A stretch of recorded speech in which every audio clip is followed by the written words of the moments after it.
what is very nice as a researcher, at some stage you may have some intuitions that something appears that you don't understand exactly what. You have some intuition. And what is nice is that you may access some students, like Céline, that gives a substance to your intuition. And then this is definitely the exciting part of our work. And my presentation here, it's not dedicated to give you some scientific insight. There are just questions we, as roboticists, we are facing. And in some sense, this is the motivation of this action of research that already started, and you have seen by the presentation by Céline. And okay, then what happens since a few years about the robotics is there are a new form of wordings. Robotics is about machine, as you know, but today the machine become intelligent, become autonomous. They are taking decisions. They are capable, perhaps, of empathy, and they are capable of learning. And there are also killer robots. It's a lot of work. And then, first of all, as a roboticist, I consider that the responsibility of the roboticist to explain what he's doing, but at the opposite, in a mirror way, he has to better understand how the language operates. And I would like to give you, as an introduction, a real experience when I was making, I was giving general talk about robotics to disseminate the technology in a large audience. Then my talk was about humanoid robots. Okay, then I shown a lot of humanoid robots like Asimo, like the Atlas from Boston Dynamics, and please don't ask us about the performance and the very last performance of Atlas, making salto. Okay, they are very good, and, okay, but they are not able to do that. And then I found that. Then I explain what is humanoid robotics. Okay? Then I explain what are the technology behind, what this guy is doing, and the people are truly impressed. Olivier passe une photo de moi là. And then at the end of the presentation, all the audience approves. Okay, then the magie operates. And then this was nice. And then now there were questions. And the questions by the guy was, but okay, it's absolutely fascinating, but what will happen when HRP2 will be unveiled? What will happen? This is pretty fantastic, but what will happen when there will be equipped with an artificial intelligence? And then I was very surprised by the question. And the origin, of course, is that, okay, then I try to explain that HRP2 goes through the wall in the two-step approach. First of all, a sequence of posture has been first computed, and then after that, the motion has been executed around that path. Okay? And then saying that the technology we are using are a matter of computational geometry, and the capacity of a computer to solve a geometrical problem. And the control has been solved by the techniques from automatics. But the guy was not so happy with that. And then I insist by saying, okay, we can consider that what I explained is motion intelligence. And what you have to understand is that motion intelligence is a part of what we can call artificial intelligence. But my problem and the main issue is that I didn't use the word artificial intelligence. During all my talk, during 1 hour, I never used the word artificial intelligence. I was just insisting by saying, okay, here is the state of the art of what we can do. And everybody understood. But I didn't use the word artificial intelligence. And then the guy asked the question. So my answer has been, so you have in mind a notion of what is an artificial intelligence. But better than that, you have in mind a notion of what is an artificial intelligence. If you ask the question, that means that you have an intuition of what is an artificial intelligence. From my side, I don't know. I just explain what we are doing. Okay, but 2 years ago, you knew that there is a discipline which is named artificial intelligence. But you never heard about an artificial intelligence. And today, 2 years ago, no more, today, you heard that there are entities, we don't know, that are called artificial intelligences. Then, what does it mean? Okay, then take care. An artificial intelligence is nothing but a software that makes some computation and that give you. And because this software that gives rise to a behavior of the humanoid robots, and this behavior, perhaps you consider to be intelligent. But what you have shown before with HRP2 going through the wall, you are not considering that this is an intelligent behavior. And this is just a performance, okay, but this is not intelligence. And then and from the experience you show, you don't consider that HRP2 is endowed with intelligence. Then again, I didn't use the word. However, from a roboticist point of view, what I explained is nothing but artificial intelligence. Then consider that my conference was about a kind of intelligence, artificial intelligence. Okay. Then, after this discussion, of course, we start thinking about the relationship between robotics and anthropomorphism, same language for action description. And in fact, if you are considering this situation here, and Céline shown you this experiment here, where HRP2 takes the ball, I have to use the verb to take. He's taking the ball. But I use exactly the same verb for Antonio. Antonio is taking the ball. Okay, then this is normal. We use exactly the same. Why? Why? Because all the actions are described in the physical space. We are speaking about the physical space. But what is behind here is in fact, the system HRP2 or a human being don't have a direct access to the physical space. They have an access to the sensory space and the motor space. That means that here there are sensors like cameras, like force sensors, like a system that gives you an information about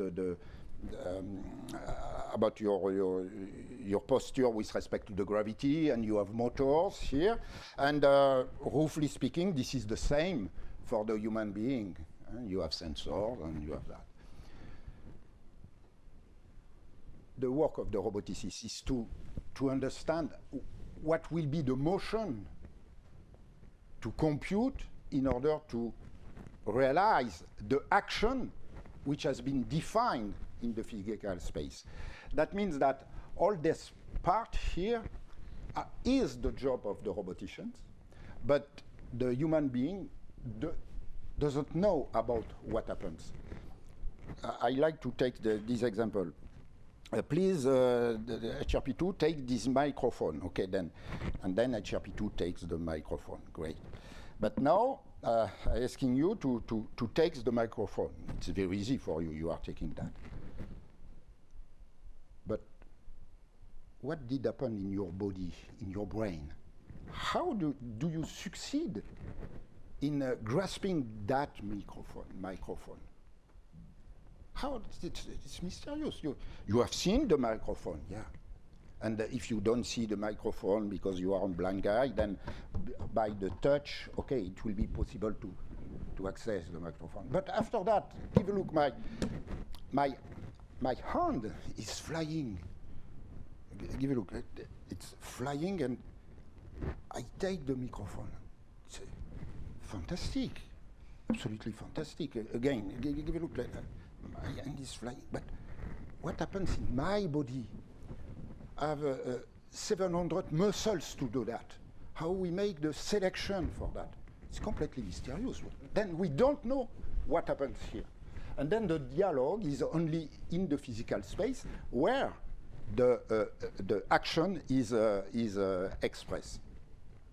Then the language does not operate in the sensory motor space.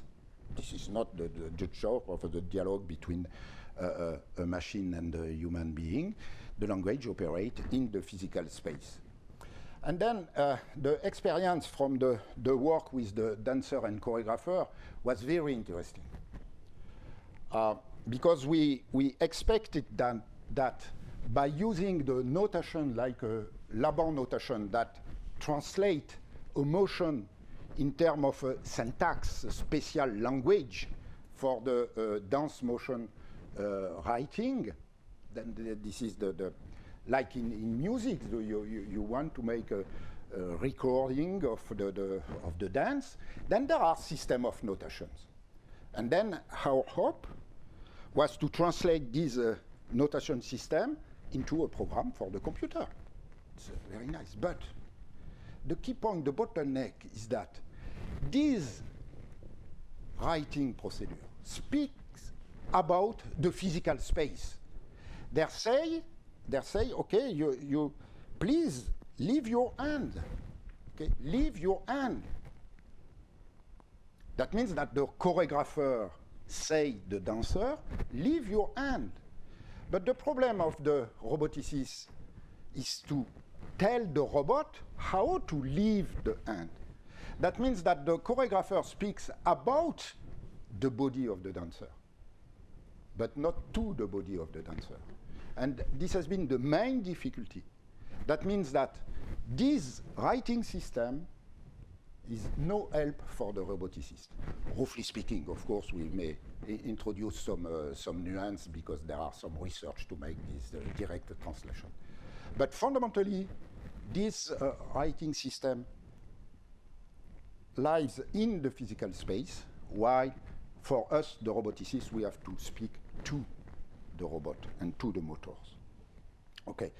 Then I would like to introduce also just that term of autonomy. We are building autonomous machine. Okay, then the contribution in the past years in robotics is that definitely we gave a new form of machine adaptation. If we start with the cybernetics, you know that the cybernetics is about the sensory motor feedback loop, okay, then that gives you the regulation of a system. With the digitalization of the signal, with the introduction of computer science at large, instead of having a direct analogical link between sensory information and motor information, we cut that link and we can introduce all the computer science, all the possible computations. And then that means that it's possible to introduce models of the action, and then this loop becomes more sophisticated loops that can integrate some reasoning system, some sophisticated algorithm to do that. Okay, then this is the main opening of the robotics technology. And now if you are considering there's three systems. Here, this is the automated metro, VAL. You know, this is the French terminology, but this is the automated metro, the metro without any driver. Then you will say the VAL drives me to the airport. And the Google car, that does not exist as, okay, but the future Google car will drive you to the airport. And the taxi drives you at the airport. Okay? We use exactly the same sentence here. But the meaning behind is completely different. Here, you have the automated metro regulates its trajectory. You understand that. You understand that there is an automated system that regulates its trajectory on the rise. Okay. What are more sophisticated is the Google car. Then the autonomous car, we speak about autonomous car, not automated car. Eh? The autonomous car selects the route. But exactly like Google Map on your cellular phone. Huh? This is just a graph search in the map. Okay, then it's fantastic, but it's not miracle. Huh? And then after that, it regulates its trajectory as the VAL. But in some sense, the Google car is able to take a decision. Yeah, what do you mean by decision? And to go from these, to go through this road instead of that one because there is a traffic jam or something like that. And they are able to make that kind of selection. Okay. And what about the taxi driver? The taxi driver drives the taxi. This is not the taxi that drives you to the airport. This is the taxi driver. Then here, this is a metonymy.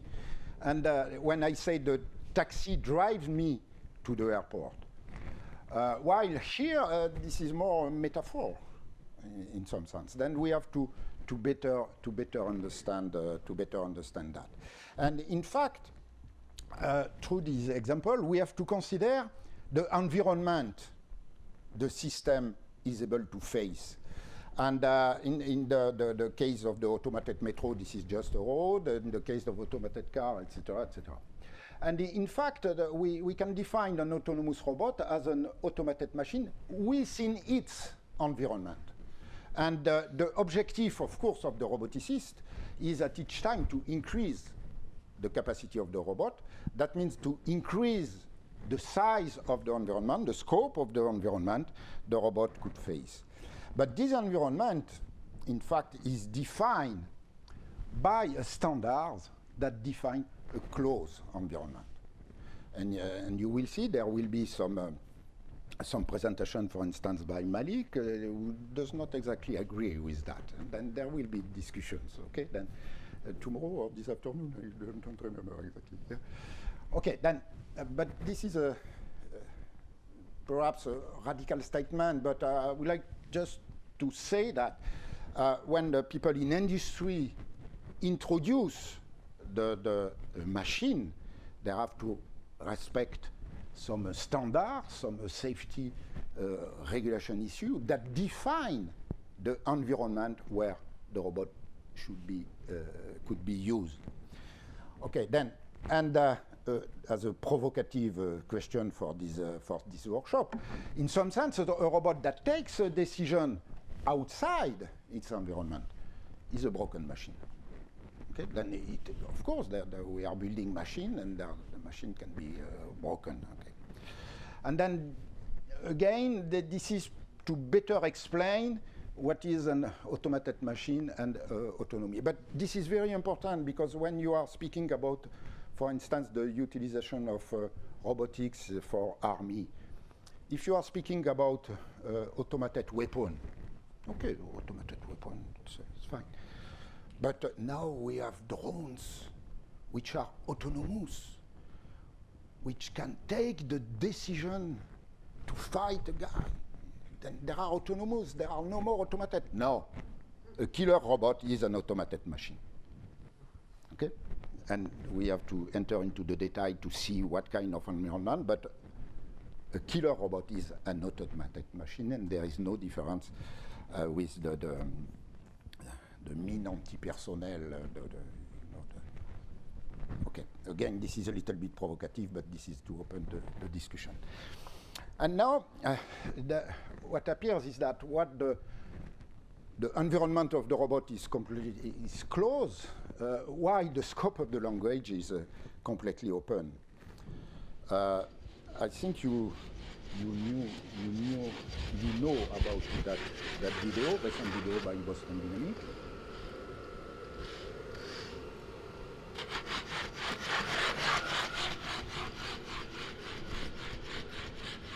Okay.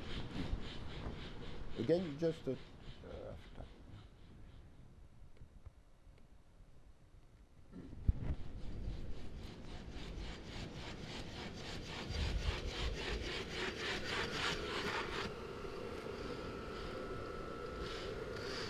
What is impressive is not the locomotion,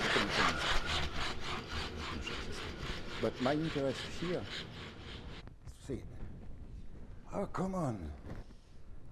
This guy, this robot is looking at me. He's looking at me. You have seen that? And you see what kind of projection we can make? The trouble is present here. Okay, and then what kind of projection? I would like to speak about projection, what we project on the machine as a human being, but also to refer to our plasticity here. At the very, very beginning of the train, it was not a train, it was an iron horse, etc. And I like this sentence by Flaubert, the French novelist, speaking about the enthusiasm about the new technology that appears, where it's very easy to go from Rouen to Paris in few minutes, and what a stupid grocers, they still benefit from the railroad, and they are very happy with that. Come on, when don't we talk about it anymore? And in fact, we stop to speak about the miracle of the train. Okay, then there is this is a technology which is completely integrated here. A second example, I will never take a metro without it. Okay, this was the announcement at the very beginning, and 3 weeks after, everybody was taking that metro. Okay, and I like that one here. This is on the human-robot interaction. It's scary. Oh, there's cars coming. Oh, there's cars. Bill, just put me back for me control it. Oh, dear Jesus. I could never. Oh, where's it going? God damn, Bill. Oh, my God. Oh, this is so scary. Oh, Jesus, this is my first day out, and I'm about to die. Oh, come on, relax. Oh, my God, Bill. I couldn't do it. Oh, is the car coming? Oh, my God, they're going to hit us. It's... Okay, hit the brakes, hit the brakes. My right. Jesus. Now you're driving. This is quite natural that at some stage we have to adapt ourselves. But I think that in 10 years, there will be not that kind. But what is a trouble, and in order to conclude my presentation, and Céline refers to the European Parliament. I think it's a little bit crazy that the text that start, the first sentence to introduce all the discussion at the European Parliament in order to speak about technology and the effect of the technology. The first sentence was referring to Frankenstein. And this is truly a serious charter which is written for the politics and for the, that means that the vision we have our society is that one. Okay, then. But I think that this statement at the very beginning it's very serious. We have to speak about the regulation, the effect of this new technology on the society. Start with the reference to Frankenstein. I think that this kind of a statement tell a lot about us and about our society, and this is why we need to work, okay, to better understand and to better elucidate how our contemporaries understand robotics technology. Thank you very much for your attention.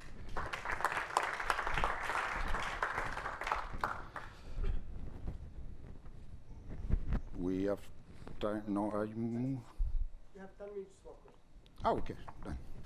Then we have time for question.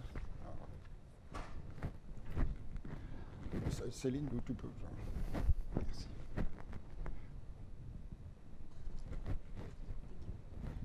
Yes, I'm not a specialist in robotics, but in cognitive sciences. And I didn't really catch the point you wanted to highlight in your talk, I mean about intelligence. Because you talked about artificial intelligence, and in particular, you mentioned motion intelligence as a part of artificial intelligence. But why don't you use the word ability instead of intelligence? Unless the robot is able to make a decision. But I don't think that this is the case. I think that it's a selection of the relevant information that the robot is able to do.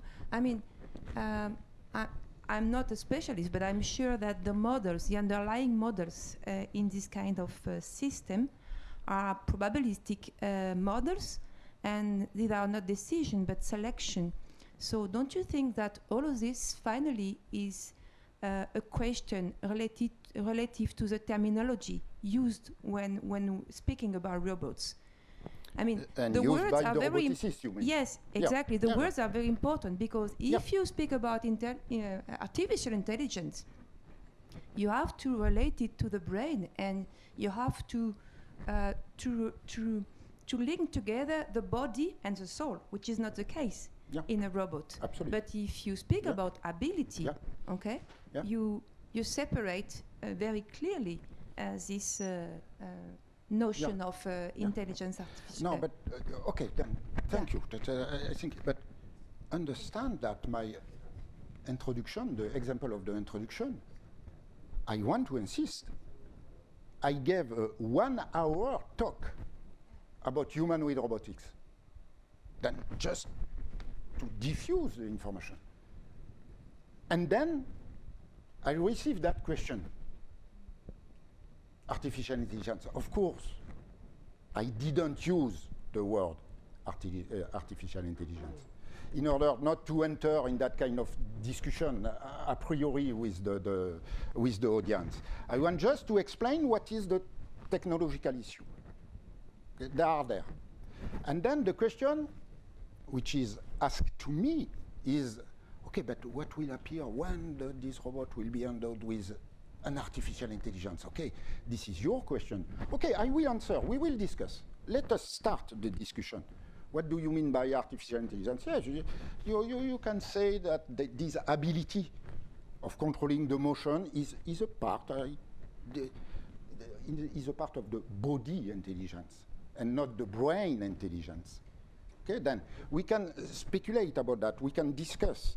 But again, at the very, very beginning, the question comes from the audience and not from the provocation by me by using that word. But now we have to consider that, and this is truly the objective of the workshop. Okay, we have to answer that question. We have to answer that question, and I fully agree with that. Then, okay, I think that the terminology of ability, it's more neutral. Okay, then this is a motion ability. then we avoid perhaps to enter in, but we can't escape the question of artificial intelligence. And then we have to tell what is this, what you call an artificial intelligence, this fuzzy entity which is not very well defined. In technology, this is a software. In technology, I don't know. Through this example, I would like to mention that, again, from the 1956, which has been the foundation of the Dartmouth Congress on artificial intelligence, until 2 years ago, we were speaking about a discipline which is artificial intelligence. Okay, great. Like computer science, like physics, like mathematics. And 2 years ago, it appears artificial intelligence is an artificial intelligence. What does it mean? And then I ask the linguist here, what does it mean to use that that article in English, article on peut dire, that article, an intelligence artificial. That means that there is a group of entity that are dealing with artificial intelligence.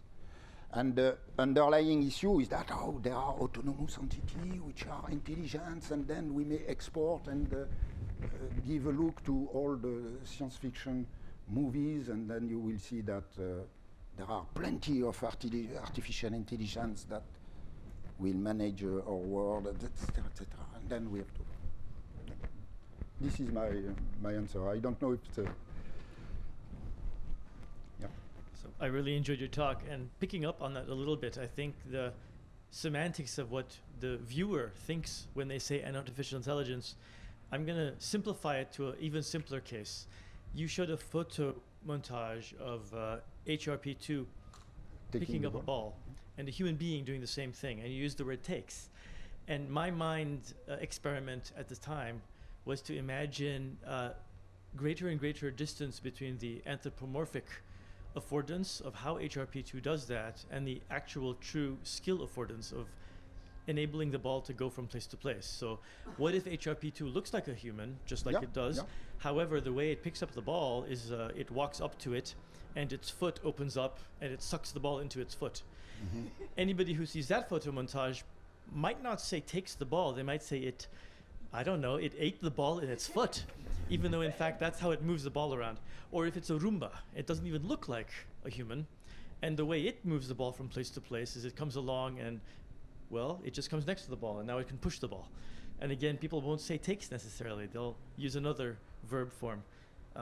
So I think it's something interesting here about the degree to which the affordances that we ascribe to the robot also have to do with the exact motion primitives, and whether there are similarities, self-similarities between the motion primitives that the robot has and the motion primitives that we understand about our own sense of identity as human beings. Mm-hmm.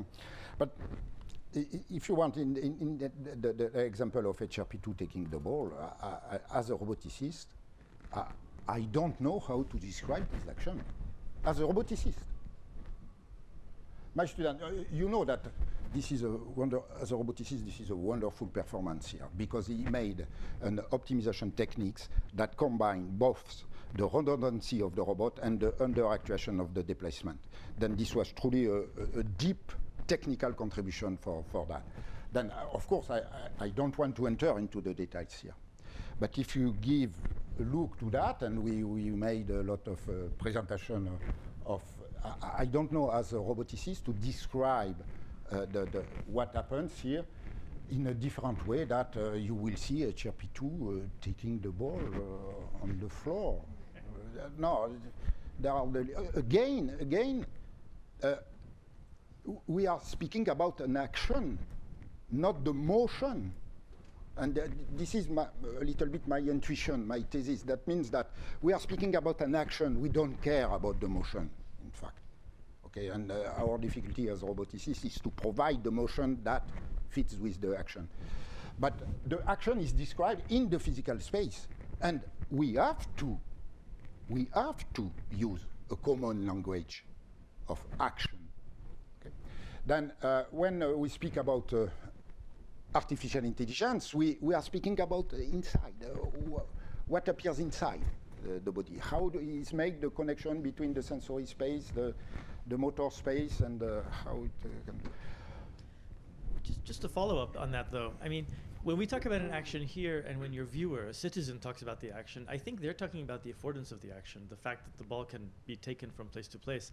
In the case of artificial intelligence, I think, I'm, of course, not an anthropologist, but I'm going to suggest that when the human tells you, the citizen says, an artificial intelligence, what they mean isn't the computational question of how it's implemented, but the notion in their head that the system is making decisions on its own. Yeah. That it has a kind of agency, personal agency that is missing from what they think is a choreographed performance. Yeah, what is the intentionality behind behind this action? Of course, what is the intention? But here, the intentionality of the robot is to pick the and I have another movie. I don't have time to take the ball, to give the ball to Paul. Okay, and then the intention is to give the ball to Paul. Then this is the order, but it does not change here. And Antonio here is just taking the ball to make a picture of the experiment. Then the affordance is very simple here. Okay. Sorry, Madik. Yeah. On this last point, I believe that when you say X takes the ball, it's in a way neutral. Yeah. Because you are referring to the behavior. You are not referring to the mental state of Antonio. Yeah. And Then comparing anything to the affordance. and Yeah. this is what you are saying. I would like to underline that. If you say that X enjoys taking the ball, this is completely different story. Absolutely. And here we are Yeah. on some unsafe grounds. No. Oui. Now, when you say the intention of the robot is to give the ball to Antonio, this is also on the unsafe ground. I should say the task assigned to the robot is to give the ball, which is much safer. And here we are underlining in natural language something at the behavioral level that we can cope with. Mm-hmm. We are not referring to, with our words, to any mental states that is completely absent from what's going on in the computation. Okay. And this is more a comment than a question. Then two last comment and question. Denis? Yes, I think it's a very deep problem, but that you show very well. But if you take just a link between language and action and so on, if you think about and the loose metaphor we use, the question I would ask, if you think about the internet, for example, you know, in the internet, you spend your time to navigate. You speak of a leak. You speak of architecture. You speak of everything to describe the internet, and who cares? You know, and it's changed historically, and it's useful to use all this metaphor. And there you are suddenly there. I think it's so maybe the problem is not. I don't say it's not a real problem, but maybe the problem is not exactly to have a right description or not. I think it's also issue at stake. Denis, I will say that the most critical slide is that one. Okay, then this is the serious European Parliament resolution of the 16th February of 2017. Okay, then there are serious people. Whose objective is to think about the regulation, the future regulation of our society. The problem is to consider them seriously. Yeah, but there are no difficulty with internet and with that. But here we are, what is the main difference? We are speaking about machines that are able to make an action in the world. Internet does not grasp the microphone. Okay, there is truly an action on the physical space. I think that certainly a word we have to better understand is what is an action. Of course, here in robotics, we are speaking about action in the physical space. There are machines which are moving. They are able to catch you. Voilà. And internet, you are not afraid. There will be... Yes, sorry for this basic question. I did not read the book, but I was just wondering about the meaning of the word "word." So what is the meaning of the word "word"? So that's mean, in one side, from the robotics point of view, you can just think in some kind of, let's say, express in a discrete way the motion primitives. But on the other hand, you can also think in the linguistic value, that's mean involving metaphors, involving also double meaning depending of the context and so on. So when the word means one or more the other. Okay, then this is just to tell you that this is Hannibal. This is a multidisciplinary workshop. Yeah. I'm the roboticist. Yeah, this as is a because speaker. I am asking. Yeah, no. You will ask Etienne Damblon, and you will ask Salvatore Di Piazza. You will ask this guy. No, we have some discussion about the title of the workshop with Emmanuel. She didn't agree at the very beginning to call wording robotics. Okay, it was. I don't understand what do you mean. But this is exactly what I wanted. That means that to give meaning quite open. Then no, seriously, I can't answer. I have no competence to answer your question, but it will be the object of the okay. Okay, then let me stop here and give the floor to Jean-Sian. Jean-Sian, yeah.